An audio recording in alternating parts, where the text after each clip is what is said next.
A Cury registrou um lucro líquido de 236 milhões e 700 mil reais neste segundo trimestre. O número marcou um crescimento bastante relevante, 37,5% em comparação com o resultado apurado no mesmo período lá do ano passado. Teve ROI que chegou a 70,1%, valor realmente impressionante. Para detalhar estes números do trimestre, recebemos aqui no nosso estúdio em São Paulo o presidente do Conselho de Administração da Cury, Ronaldo Cury. Seja bem-vindo, Ronaldo. Que prazer enorme tê-lo por aqui, meu caro. Bom dia, é um prazer. Obrigado pelo convite. Prazer estar aqui com você. Nós que agradecemos pela disponibilidade para conversar com o CNN Money depois da publicação. E eu já queria, claro, destacar este trimestre bastante forte, impulsionado até por uma nova faixa do programa Minha Casa Minha Vida, essa faixa número 4. Mudou o cenário para a Cury neste ano? Essa assinatura em maio, esse início das operações, como é que vocês estão percebendo o mercado para um segmento tão específico que é o que vocês atuam? Legal. Os ajustes que tiveram no programa, como faixa de renda, aumento de teto e depois a criação do faixa 4, eles são muito relevantes, tá, Gabriel? Para que a gente continue crescendo e postando margens boas, né? Então, isso traz muita segurança para que a gente continue investindo, produzindo e a gente enxergue a preservação das nossas margens para o futuro. Né? Perfeito. Então, essas margens ali próximas de 40% é o que vocês buscam? Sim, 39, entre 39 e 40, assim, Perfeito. É o que a gente está buscando. E aí, por exemplo, mudou alguma coisa dos planos da Cury para este 2025 por conta deste primeiro semestre, que foi mais um semestre forte? Sim. A gente sabe que normalmente os lançamentos se concentram na primeira metade do ano, nos primeiros meses.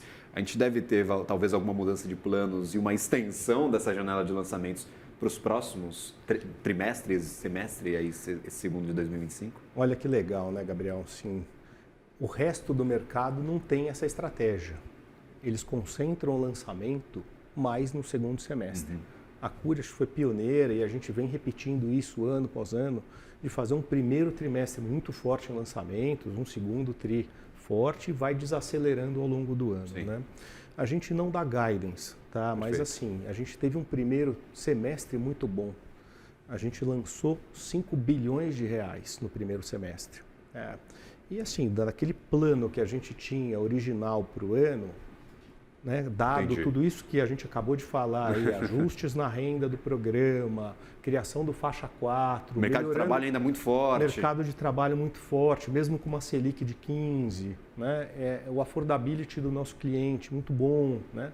Então, sim, a gente deve fazer um pouco mais daquilo que a gente tinha planejado lá no começo do ano. 7 bilhões, 7,5 bilhões, é o que a gente tinha na cabeça aí, talvez o mercado tinha na cabeça. Mais, talvez, um pouquinho mais. Mas um pouquinho mais do que isso. Perfeito. E aí, por exemplo, como é que vocês vêm percebendo o mercado para o setor imobiliário, ainda mais nessas faixas que vocês atuam, que anteriormente até extrapolavam um pouco o programa Minha Casa Minha Vida e agora está quase tudo abarcado pelo programa. 90% dos lançamentos, até mais do que isso, está dentro do programa Minha Casa Minha Vida. Como é que está a receptividade destes compradores, a velocidade de vendas, porque pelos números que eu estou vendo aqui, está até bem acima do que vocês consideram saudável, que é ali na faixa de 60%.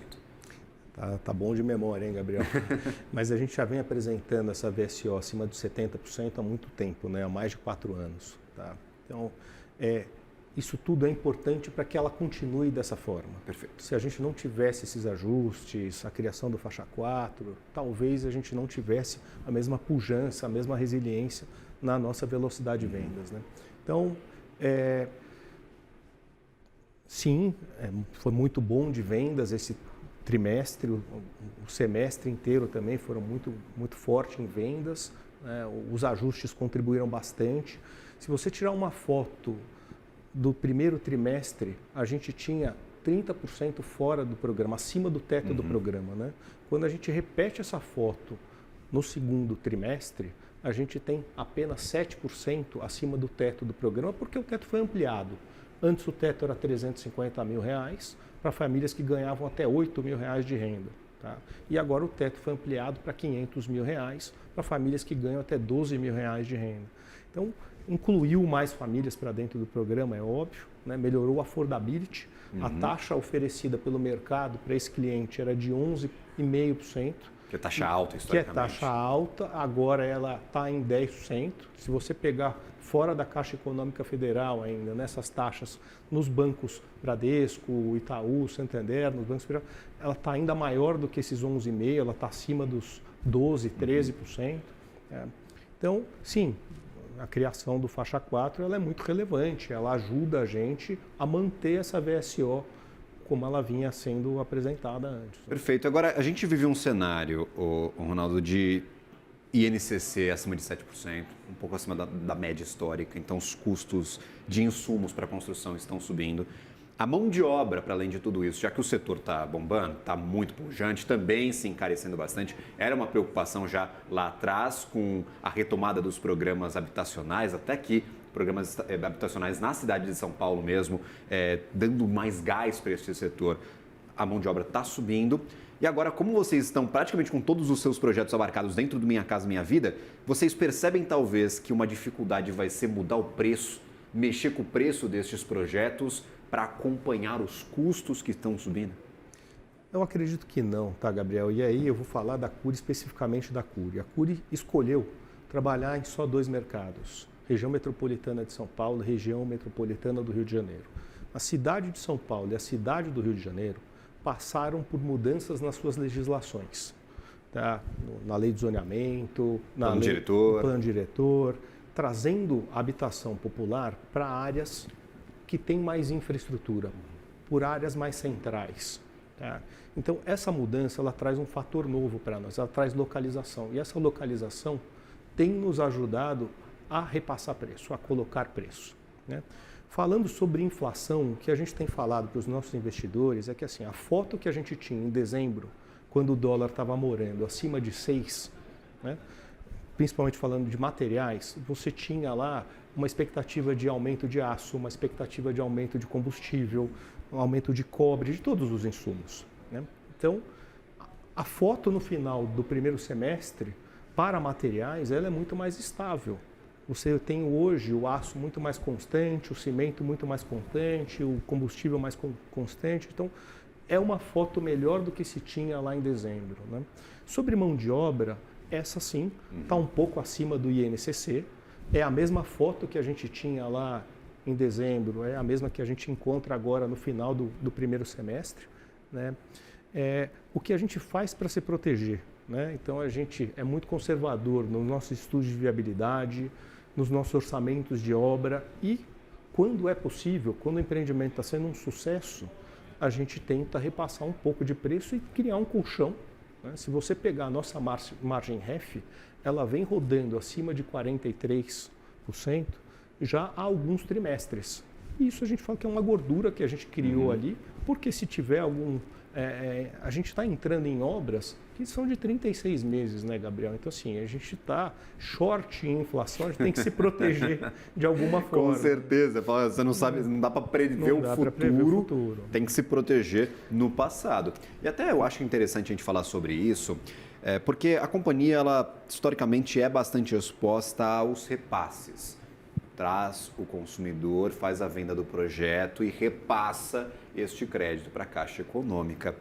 Nós já estamos percebendo algumas dificuldades para financiamento dessas linhas de crédito habitacionais. Vocês preveem talvez um problema no futuro que vai ser uma pedra no sapato da companhia para não conseguir fazer esses repasses na velocidade que vocês desejam ou até não ter espaço mais para repasses e alguma dificuldade no financiamento do setor? Não, obrigado pela pergunta. Acho que você está se referindo a funding, né? Exato.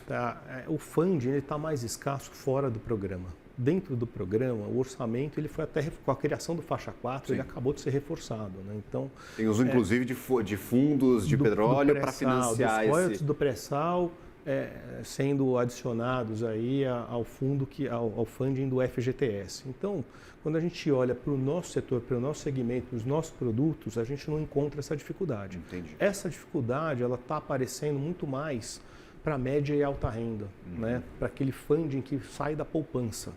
E a gente tem notícias, está na mídia todo dia, vocês já falaram bastante sobre isso, que é uma preocupação, inclusive, do governo e do Banco Central. O Banco Central está tentando redesenhar esse modelo para que não falte esses recursos. Né? Mas para nós, para o nosso setor, para o nosso segmento, para os nossos produtos, não existe essa falta. Claro, a gente institucionalmente sempre acompanha os números do FGTS, agora também os números do pré-sal, dos royalties do pré-sal, que são muito relevantes, mas não há uma escassez de funding, entendeu? E sobre a nossa estratégia, né, você começou aqui falando sobre o nosso ROI.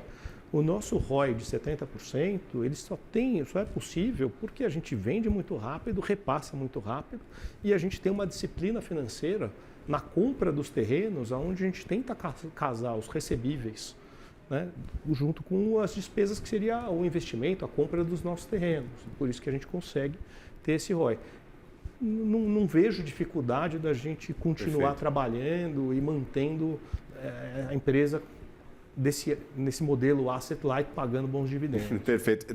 Dá mais conforto essa nova faixa do Minha Casa Minha Vida para a Cury não sair da caixinha? Falar, vamos ficar nos projetos que nós já conhecemos, nas áreas que nós já conhecemos, e a aquisição do Land Bank, o aumento desses números de terrenos, deve ser sempre voltado para os mesmos projetos, porque a gente já tem hoje. Como é que vocês veem essa inovação na companhia, por favor? Sim, a gente fechou o primeiro semestre com um Land Bank de 21 bilhões, né? Isso dá aproximadamente 73 mil unidades. Tá?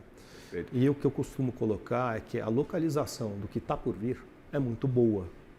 Isso deixa a gente muito confiante e é muito parecido com o produto que a gente está oferecendo hoje, né? Então, você pegar no Rio de Janeiro, é a região portuária, lá a região do Porto Maravilha, que era uma operação urbana, ela foi estendida o ano passado até o bairro de São Cristóvão. Então, na terça-feira agora, a gente lançou nosso primeiro empreendimento lá, chama Cartola, Residencial Cartola. Lá são mais de 2 mil apartamentos num empreendimento só, então a gente está bem animado. O evento de pré-lançamento, o meeting, onde a gente apresentou para o nosso time de vendas, aconteceu no Maracanã. Então, um empreendimento chamado Cartola, no Rio de Janeiro. Né? No Maracanã. No Maracanã. Assim, a resposta está sendo muito positiva.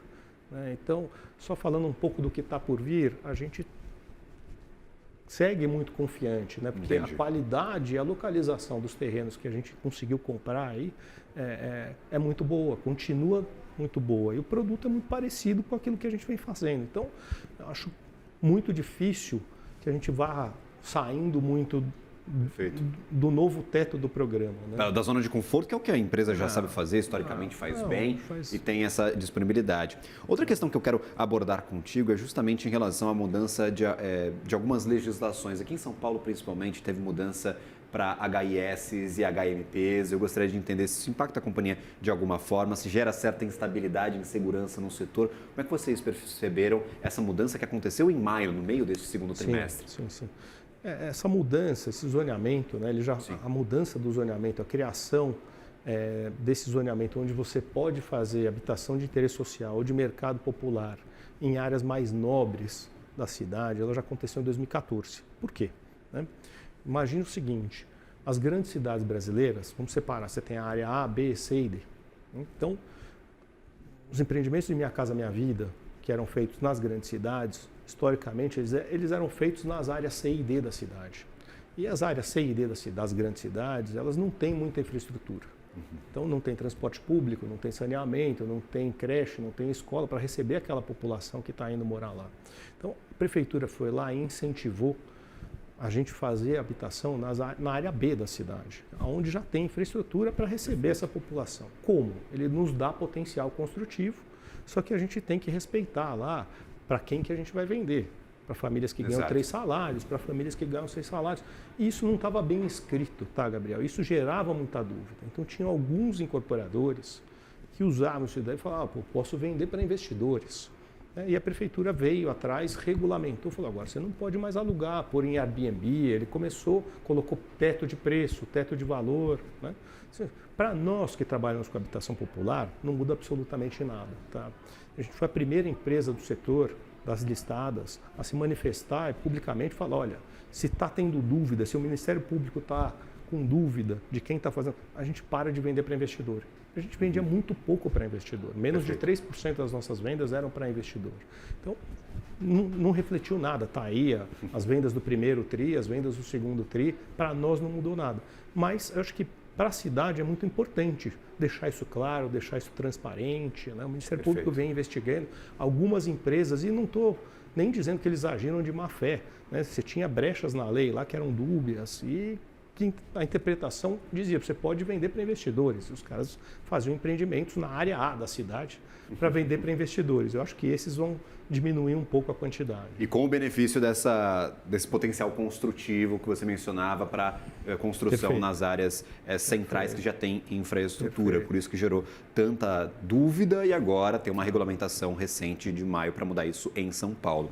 Agora, se vocês não fazem venda especificamente em grandes volumes para investidor das unidades da Cury, agora, quando a gente olha para o mercado financeiro, o investidor está amarrando o guardanapo no pescoço, com garfo e faca na mão, porque está procurando por uma exposição à Cury, já que é uma das queridinhas aí do ano, sobe mais de 70% a ação da Cury só em 2025, pelo menos esse é o número que eu tenho de cabeça, não sei se está atualizado ou não. E eu queria entender como é que uma eventual entrada no Ibovespa, porque é isso que aponta a nova carteira, a prévia da carteira do Ibovespa, que vai ser alterada em setembro, com a presença da Cury, a inclusão da Cury na carteira do principal índice acionário brasileiro. Como é que isso muda a relação com os investidores de vocês? É uma virada de chave para a empresa? Gabriel, a gente está muito feliz. Obrigado pela pergunta. A gente está muito feliz, né? A nossa empresa, que tem mais de 60 anos e fez o seu IPO há 5 anos atrás, agora em setembro, a gente comemora 5 anos do nosso IPO. E saiu a prévia do índice Bovespa e a gente apareceu, né, como possível nome que vai entrar. Se isso de fato se concretizar, para nós é muito legal, né? É uma satisfação, é muito bacana. E para os nossos investidores é a certeza de que a gente está na trilha certa. Então, lá no começo, quando a gente abriu o capital, os investidores internacionais reclamavam muito de volume, falavam, poxa, o papel não tem liquidez, se eu precisar entrar, se eu precisar sair, eu tenho alguns thresholds que têm que ser atingidos lá. Então, hoje a gente já trada mais do que os famosos 10 milhões de dólares por dia, né? Então, e já há 30, 60, 90 dias, então isso já se consolidou, né? Então, é muito legal uma empresa que vai comemorar aí 5 anos de listagem, agora em setembro, poder fazer parte do índice Bovespa. Acho que a gente está bem satisfeito em relação a isso, né? E dá uma segurança aí para os nossos investidores. Perfeito. Aguardemos. Ronaldo Cury, muito obrigado pela participação, pela conversa de hoje. Sempre um prazer receber aqui os participantes do mercado, quem está atuando na frente das companhias, tomando as decisões, para falar um pouco sobre o cenário e sobre as operações, o que está acontecendo no trimestre, o que a gente pode esperar por aí. Portas sempre abertas, desejo uma ótima quinta-feira, um bom trabalho a vocês. Obrigado a todos, obrigado pela audiência, obrigado, CNN, pelo convite, um prazer estar aqui com vocês. Agradecido, até a próxima, meu caro. Valeu.